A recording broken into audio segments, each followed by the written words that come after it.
Книга – это лучший подарок. В эпоху гаджетов получить такой аналоговый экземпляр дорогого стоит.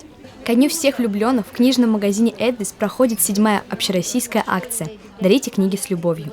К Международному дню книгодарения 14 февраля во многих странах отмечают как праздник людей, влюбленных в книги.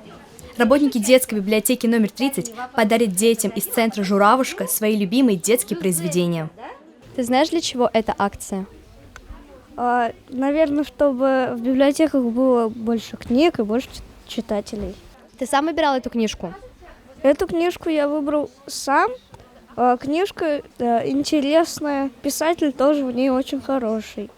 А сотрудники Центральной городской детской библиотеки имени Шагита Худайбердина привезут подарки юным читателям из Уфимской коррекционной школы номер 120.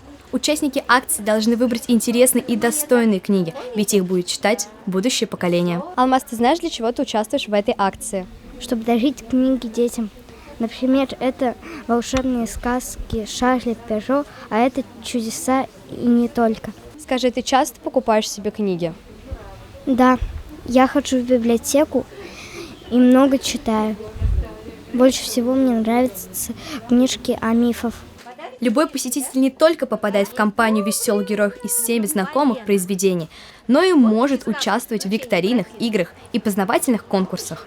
И несмотря на то, что акция проходила в первой половине дня, было достаточно многолюдно.